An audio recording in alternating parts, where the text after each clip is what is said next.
Hello students, I am Sanjana Kavatigi. Let us continue with video lectures on database management system. In this video, we will see an example of a database, that is university database. Now, let us consider the example that most readers will be familiar with, that is university database, that is used for maintaining information concerning the students, courses and grades in a university environment. The figure in the slide shows that the database structures and some sample data for such a database. It shows the database structure as well as sample data that is stored in that database. Okay, the database is organized as 5 files, each of which stores the data records of the same type. Okay, so here we have 5 files. Okay, the student file stores data on each student.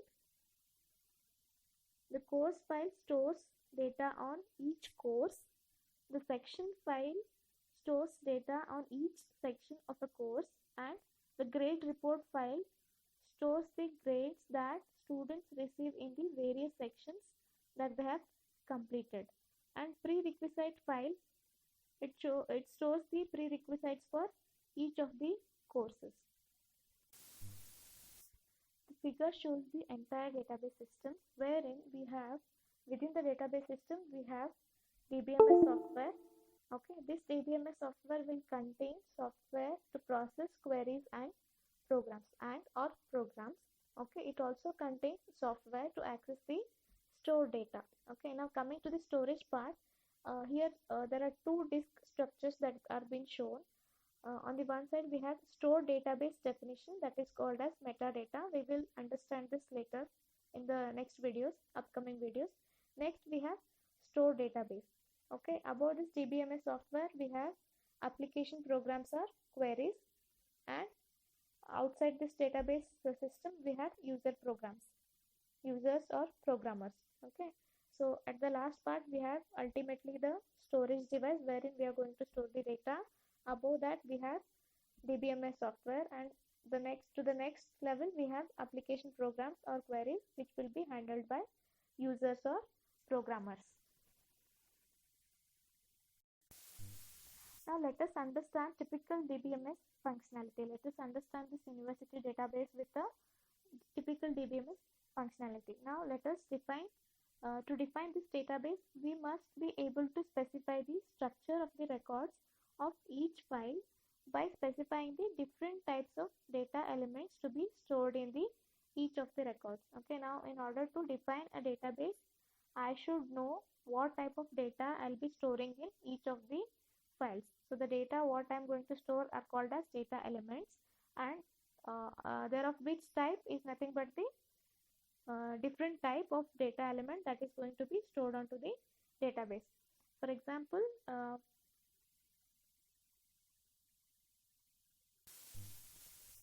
you can refer to the figure number 1.2 wherein we have all the files have been described. Okay, the figure is shown that consisting of all the files. That figure is shown in the later slides of this video. Okay, now let us understand each student record, that is coming to the student file. Each student record includes data to represent the student's name, student number and class, also major, like which all subject he has taken as major and which all subjects he has taken as minor. Okay, we are only representing the major subjects here, and okay, that is about the student file. Okay, what all it is containing? It is containing the student name, student number, the class to which he is going to belong, and then we have major, like subjects. If he has taken computer science as major subject, that will be written into the major column. Okay, now coming to the course record, that includes data to represent the course name, course numbers. Course number is nothing but an identification number, ID number given to each of the course. Credit hours and the department. Okay, which department is offering that course. Okay, and some other information it will be containing. Okay, so for this we must also specify a data type for each of this data element within the record. For example, we can specify that name of the student is a string of alphabetic characters. We all know that name should be a string of alphabetic characters. I cannot include numbers within the names. So the data type what I'm going to specify for name will be characters. Okay. So the next is student number. Student number of a student is an integer. Okay. It can be, if I'm giving a unique number to each of the student, it will be a integer number. And coming to the grade of grade report, it is a single character from the set, that is A, B, C, D, E, F, etc. Like the grades what you are getting for in your results also, it is nothing but a single alphabetic character. You should specify a set from which you can fetch only one grade for that. Okay. We can consider up to A, B, C, D, E, F. Okay. We may also include a coding scheme to represent the values of the data item. For example, in the figure 1.2 from this textbook, it is shown in the next slides. We represent the class of a student as 1 for freshers, and 2 for the second year students, and 3 for third year students, and 4 for final year students, like that. Okay. Now next, to construct this university database, we should store data to represent each student, course, section, grade report, and prerequisites as a record. Okay, in the appropriate file. Okay, in order to consider this university database, I should specify the records that is going to represent each student, course, section, grade report, and prerequisite. Okay, it is altogether a single record. Okay, that is going to be stored in the appropriate files. We should notice here is that the records in the various files may be related. Okay, so this I'm going to see student name will be stored in the student file, grades will be stored in the grade report, prerequisites will be stored in the prerequisite file, section will be, or course will be, course details will be stored into the course file. Okay, so we can observe here is that the data within each of these files can be related. For example, the record for Smith in the student file is related to two records in the grade report file that specify Smith's grades in two sections. You can say, suppose Smith is a student, that is who is studying in the university. For Smith, we can specify two grades in the grade file.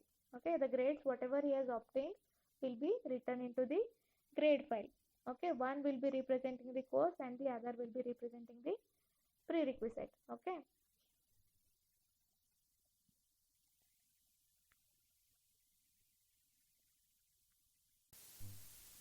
Also, most of the medium-sized and large databases will be including many types of the records that have many relationships among the various records. Next, coming to database manipulation, it is going to involve two things, that is querying and updating. Okay, for example, you can see retrieve the transcript of a list of all courses and grades of Smith. Consider Smith is a student. How I am going to write query is, what I need to fetch is, I need to fetch the grades of Smith who is going to study in this class. Okay, like that I can specify. Or one more example, list the names of the students who took this section of the database course that was offered in fall 2005 and their grades in that particular section. I can list out a list of students who have taken the database subject as the major subject, who comes under that particular section. Okay. Also, one more example can be given as list the prerequisite of a database course. What are the prerequisites that need to have by the student to learn the database course? That can be querying. Okay, so these all are examples of querying. Now coming to update. What can be the update statement? Okay, what data can I update? For example, change the class of Smith to second year student. Now suppose Smith is in the first year, so I will be writing class of Smith will be 1. Okay, so if I want to, if he has finished his first year and he has entered his second year, what I can do is I am going to update the class of Smith from 1 to 2. One more example, create a new section for database course for this semester. If I want to create a separate suppose database was included in one common section. Now if I want to create a separate section for database course, I can do that. That will be a update query.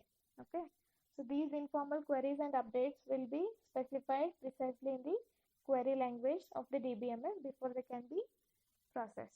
Okay, we should have a particular programming language in order to perform these operations. At this stage, it is useful to describe the database as part of the larger undertaking that is known as information system within any organization. The information technology, that is IT department within a company, designs and maintains an information system consisting of various computers, storage systems, application softwares, and databases. Now all this is going to be maintained by the IT department. Okay, designing of a new application for any existing database or design of a new database starts off with a phase called, that is nothing but the requirement definition and analysis. Okay, all the designing of the database is going to start from the requirement definitions and analysis. We should know what are the requirements, and then only we can design a better database. Now these all requirements are documented in detail and transformed into a conceptual design. We have studied software development life cycle. The first phase is always collecting the requirements and then build a design. Okay, so that is called as conceptual design, which is going to represent, and it can be manipulated using some computerized tools. Okay, so that it is easy to maintain, modify, and transform into a database implementation. Okay. Some of the other features of DBMS are protection or security, which measures to prevent any unauthorized access to the database. Also active processing to take internal actions on the data.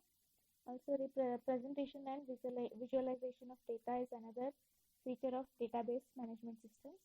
Maintaining the database and associated programs over lifetime of the database application. That is also one very important feature of a database, that is called database software and system maintenance. Now let us understand this example of a database with the conceptual data model. What will be the mini word for this database will be, that is nothing but the university. Okay, what is mini word? Mini word is nothing but a database that represents some aspect of the real world. So that is called as mini world. It is going to represent some of the some aspect of the real world. That part is called as mini world. So what will be the mini world here is, it is a part of university environment. Okay, now what will be the entities of this mini world? They are students, courses, sections, departments, and instructors. These can be some of the mini world entities. Okay. Now what can be the mini world relationship?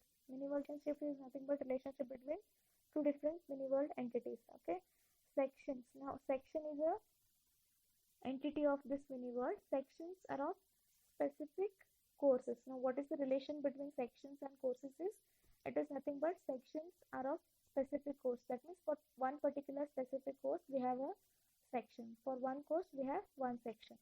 So that is what is the relationship between sections and courses. Okay, next, students take sections. Student will be choosing a section. Okay, that is depending on the course. Okay, now again we have built the relation between student and section. Next, courses have prerequisite courses. Okay, these courses will contain a prerequisite that a student should have in order to take up that course. So that is the relationship between course and the prerequisites for that particular course.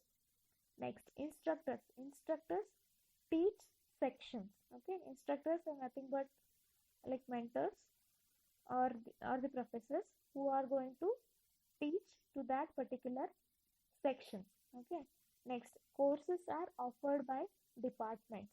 Now database management system is a course that is going to be offered by the Department of Computer Science and Engineering. Okay, so course is what here? Course is the DBMS, department is Computer Science and Engineering. Okay, next, students major in department. Students are the major part of each department. Okay, now what are the relationship between all these entities is department is nothing but department is one thing that is going to provide course. Okay, students will be choosing a particular course. We have a separate section for each of the course. Okay, and each course should have a prerequisite. Okay, these courses will be offered by a particular department and instructors will be teaching each of the sections. So depending on the course chosen by the student, he will be kept in particular section. Each instructor will be teaching to that particular section. Okay, you can just note here, the above entities and relationships are typically expressed in a conceptual data model. One of the conceptual data model, I can call it as entity relationship data model, which we will be studying in the next video lectures. This figure shows the database that stores student and course information. You can see here we have 5 files. Okay, actually 4 are being represented. Okay, 5 files are there. Okay, first one will contain student, that contains that has 4 columns, that is name, student number, class and major. Okay, name of the student will be written here, and student number is nothing but the unique number given to each student. Classes depends to which class he belongs. Major is nothing but what will be his major subject. Okay, next we have course. Course contains course name, course number, credit hours and department. Course name will be the name of the course. Next, course number is unique ID given to each of the course. Credit hours, how many hours is credited to that particular course. And department is nothing but which department is providing that particular course. Next, we have section. In this we have section identifier, course number, semester, year and instructor. Okay, section identifier is nothing but a unique number given to each of the section. And then course number, like suppose your subject code, that can be a course number. Semester, which semester it comes. Okay, and then year, which year, academic year. Instructor, it is nothing but the name of the faculty who is going to teach that particular subject. Next, we have grade report. In this we have student number, section identifier and grade. So grade report is how we are going to check your results. You will be just given your USN. Okay, that is nothing but a student number. Okay, with the help of that you are going to check your results. Okay, so we need not have your have the student name. We can just take the student number, which will be unique to each student. Okay, so student number, section identifier and grade, what he has received. Okay, next is prerequisite, course number and prerequisite number. Okay, course number is nothing but a like a subject code. Prerequisite number is nothing but in order to study this course, what prerequisite the student should have been completed by now. Okay, that can be the prerequisite number.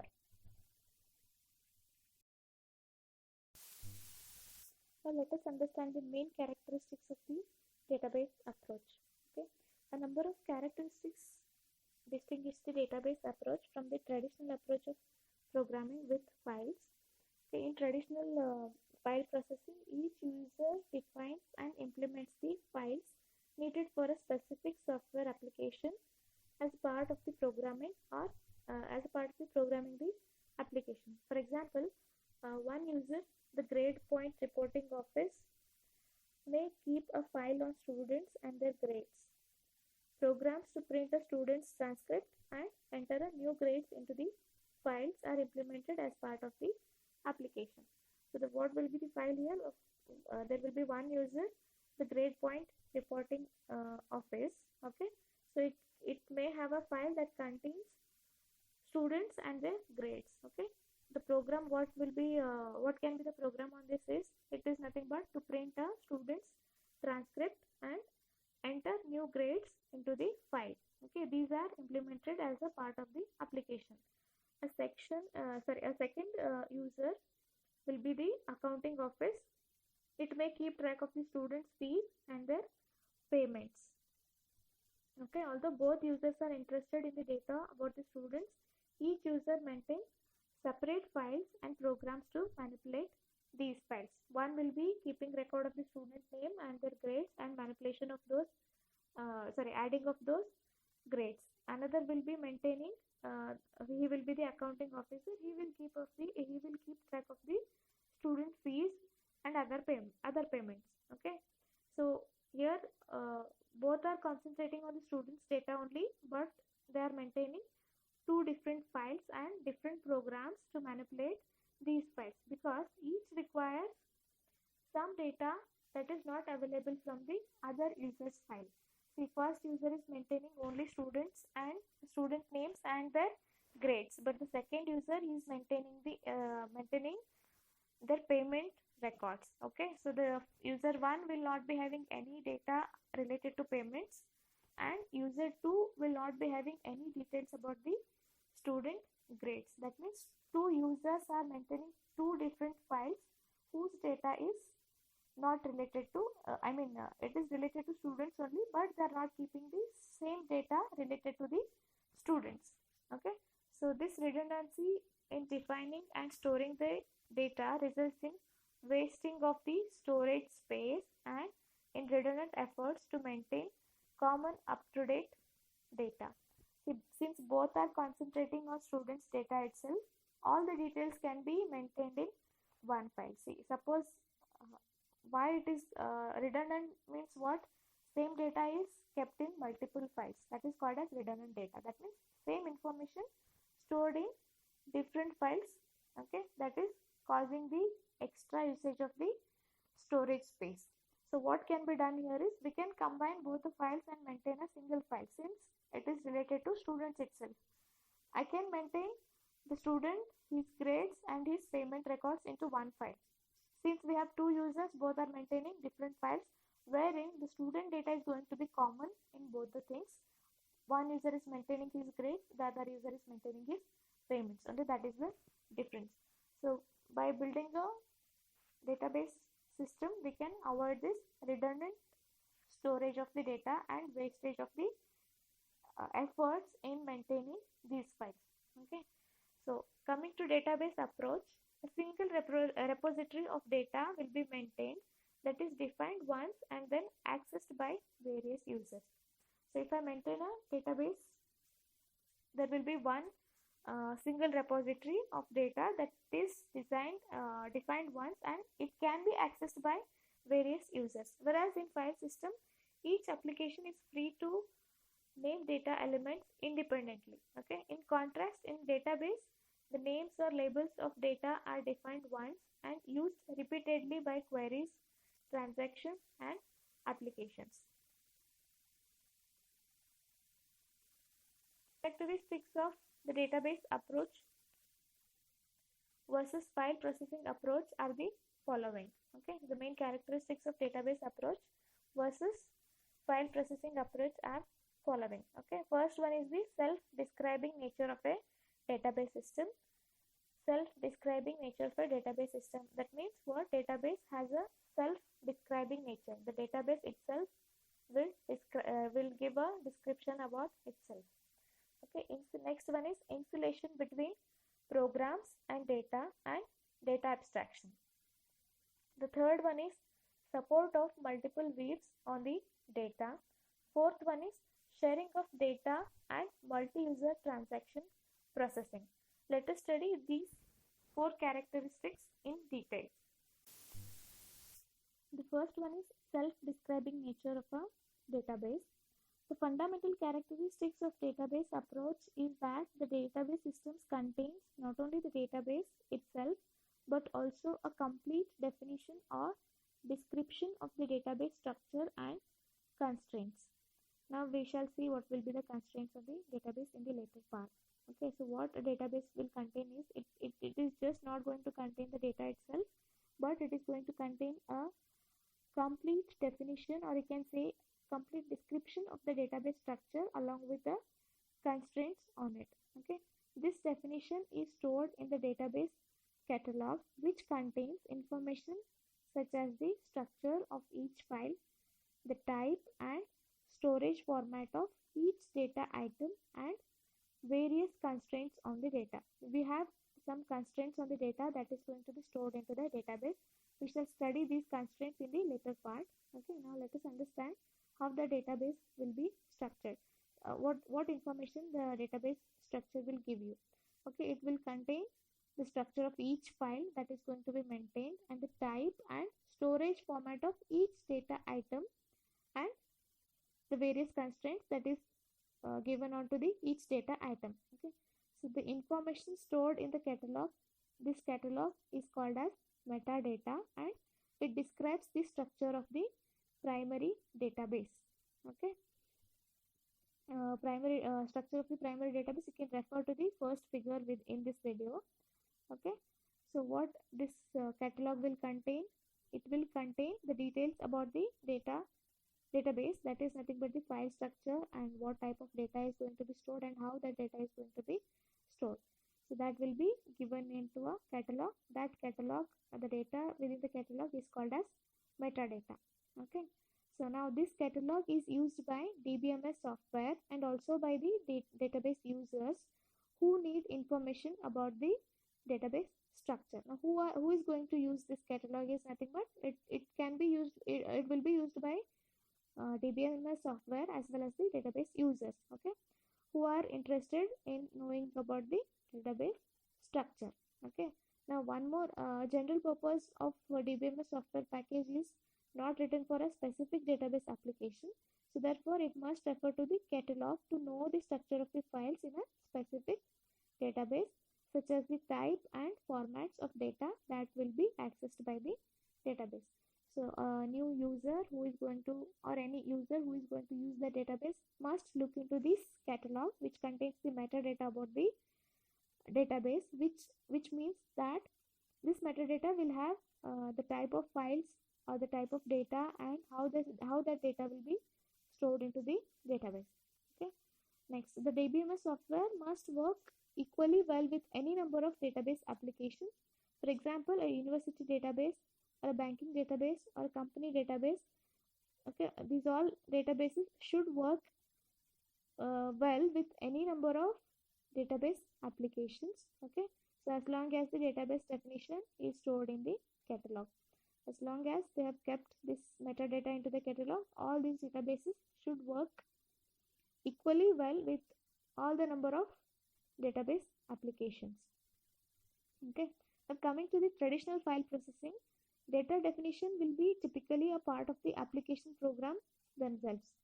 Okay, we do not have any metadata for file. Okay, so it is restricted to the, or it can be written into the application programs itself, as these programs are constrained to work with only one specific database whose structure will be declared in the application program. Okay, for example, an application program that is written in C++ will have a struct or class declarations, and a COBOL program has data division statements to define its files.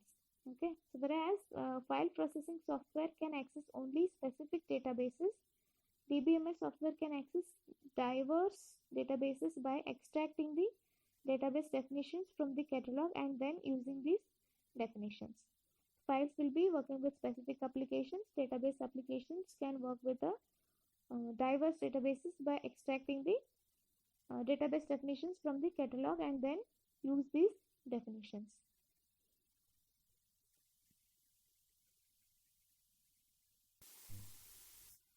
For example, shown in the previous figure of this video, you can see the DBMS catalog will store the definitions of all the files shown. Okay, in the next slide we have a figure that shows some sample entries in the database catalog. Okay, these definitions are specified by the database designer prior to creating the actual database, and these are stored in the catalog. Okay, so whenever a request is made to access say a name of the student record. The DBMS software refers to the catalog to determine the structure of the student file, and then the position and the size of the name data item within the student record. Okay, whenever I'm trying to access any name of the student, what the database software will do, it will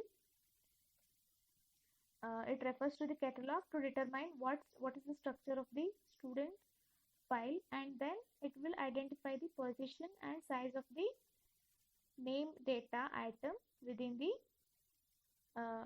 within the student record. Okay, in contrast, within a typical file processing application, file structure and in the extreme case the exact location of name within the student record are already coded within each program that access this data item. So the already it will be coded into the program which is going to access that particular file. What will be coded is we have written a code wherein the size and the position of that particular name is nothing but the entity within the student record. Okay, that is name of the student. Name of that particular student will be already coded, or already it is written within the program. The next characteristic is insulation between programs and data abstraction.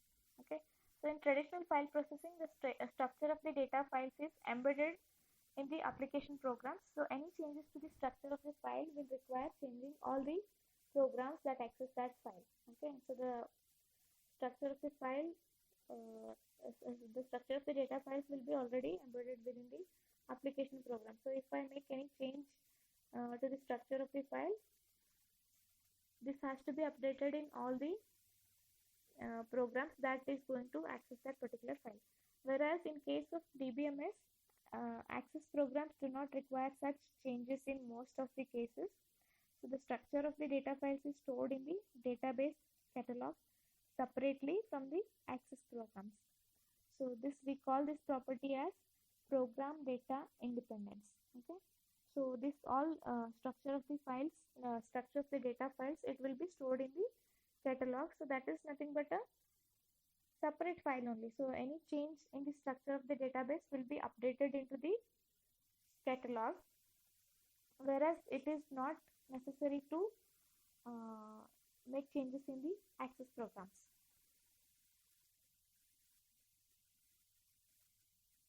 So this property is called as program data independence. For example, consider a file access program that will be written in such a way that it can access only student records of this structure shown in figure 1.4 from this textbook. It is given in the next slide.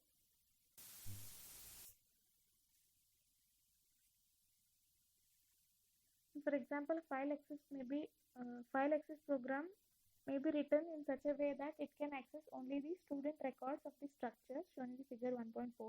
If we want to add another piece of data to each student record, say date of birth or birth date, such a program will no longer work and it must be changed. The same program I cannot use, okay, because I'm trying to add one more field to that particular record. So in that case, I must change the program.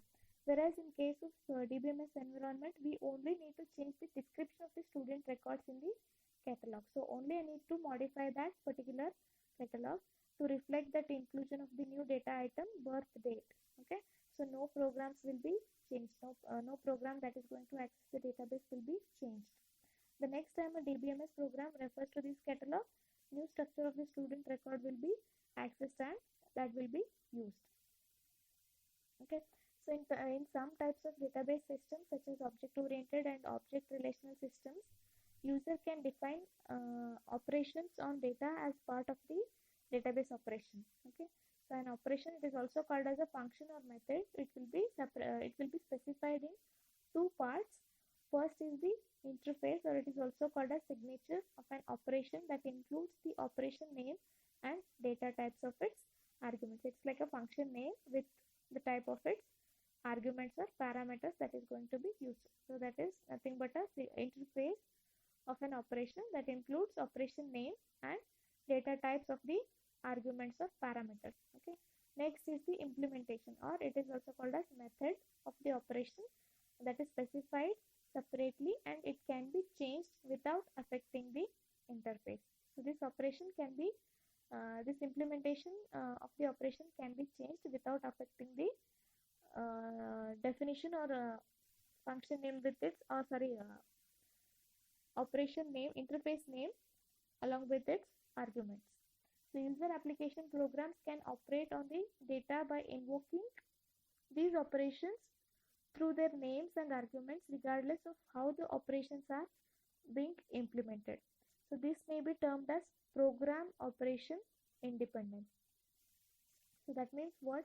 User application programs can operate on the data by invoking these operations only through their names and arguments regardless of how the operations are going to be implemented. So only modifications will be done in the catalog, so we need not modify the access programs. Okay, so user application programs can operate without making any changes in the implementation part. It can be accessed only through the names and only through their operation names and their arguments. So this is called as program operation independence.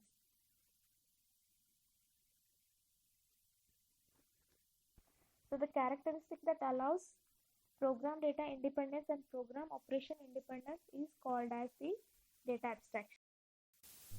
So the characteristics that allows program data independence and program operation independence is called as the data abstraction. So a DBMS provides users with a conceptual representation of data that does not include many of the details of how the data is stored or how the operations are implemented. So informally, data model is a type of data abstraction that is used to provide this conceptual representation. The data model uses logical concepts such as objects and their properties and their interrelationships that may be easier for most users to understand than computer storage concepts.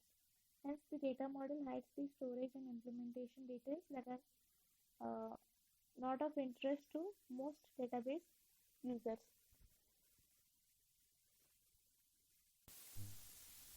So now the next characteristic is support of multiple views on the data. So database typically has many users, each of whom may require a different perspective or view of the database. A view may be a subset of the database, or it may contain virtual data that is derived from the database files but not explicitly stored. Some users may not need to be aware of whether the data they referred to is stored or derived. Okay, so multi-user DBMS whose users have a variety of distinct applications must provide facilities for defining multiple views. For example, one user of the database that is given in the previous figures may be interested only in accessing and printing the transcript of each student. Okay, the view of this user will be shown in the figure that is given in the next slide, that is 1.5 from the textbook. A second user who is interested only in checking that students have taken all the prerequisites of each course for which they register. That may require another type of view which is shown in the figure. So the user who is going to print the transcript of a student, he will be interested only with the student name and the course to which he has enrolled and the grade what he has received and the semester and which academic year and to which section he belongs to. Okay, so this will be the view of the user who is going to print the transcripts for that particular student.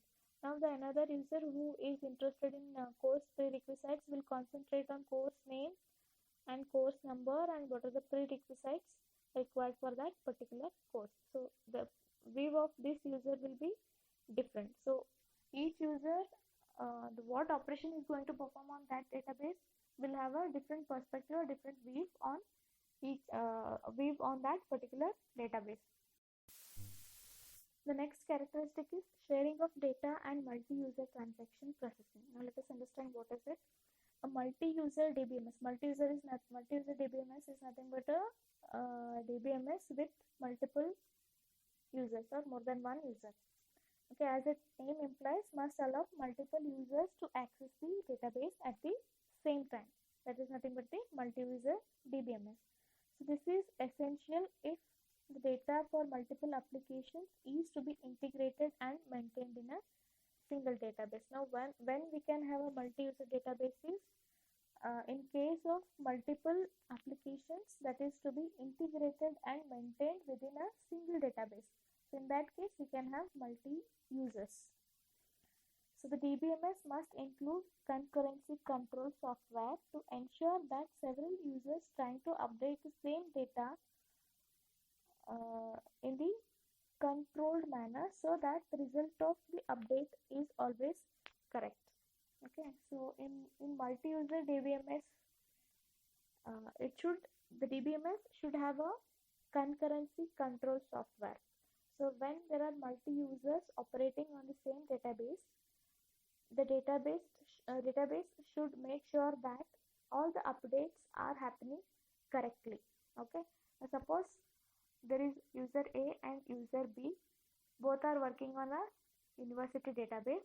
User A is updating a student grade and user B is trying to print the transcript of that particular student. Okay, now suppose user A has added the student grade of suppose say Smith, the student name is Smith. He is updating his grade. He has occurred grade A. He has secured grade A for database course. Okay, so by mistake or say he is updating that grade for that particular subject or course. Okay, so he is updating it from A to B.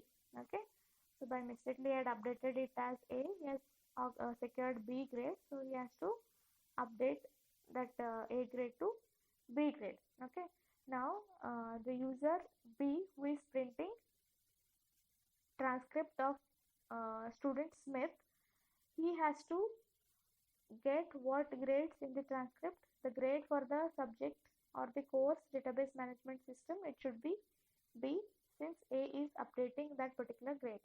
Suppose he has not received the grade as B, then the DBMS software is not functioning correctly. Okay, whatever the updates are happening, it should reflect immediately to all the users. Okay,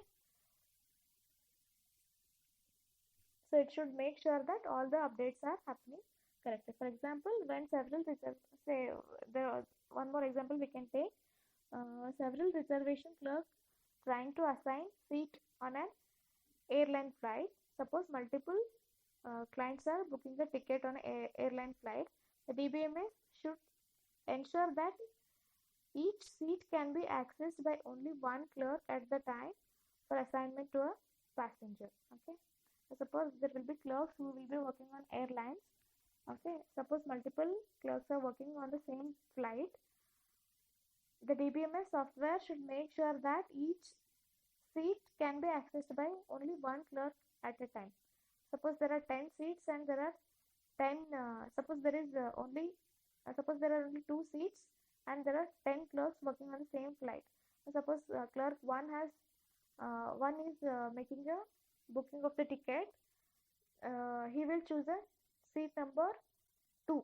Okay, now this seat should be blocked to other users. That means only clerk who is accessing that seat, only he should be able to see that seat, and then whatever bookings he is making, then only it is going to be correct. Now suppose the same seat is available for 10 different users. Consider your bus ticket booking only. When you click on a seat number 1, that particular seat will be shown only to you. No other user can see that particular seat. It will be blocked for other users. Only if you do not book that particular seat, then only it will be visible to other customers also. Otherwise, till you complete your transaction and everything, it will be blocked to other users.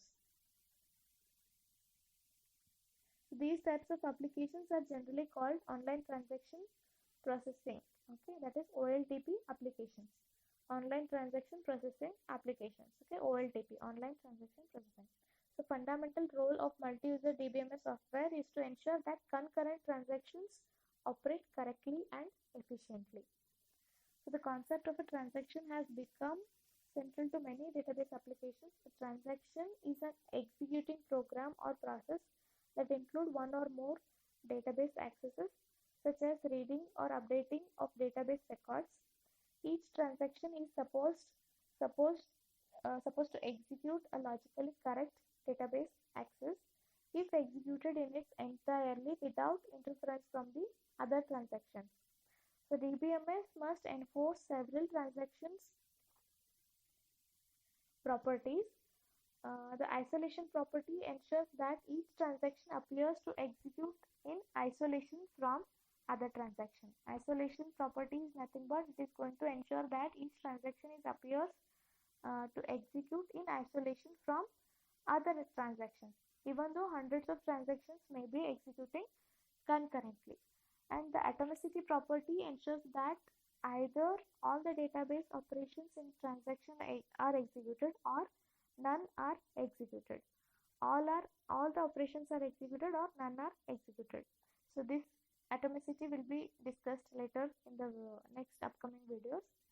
So the preceding characteristics are most important in distinguishing a DBMS from a traditional file system.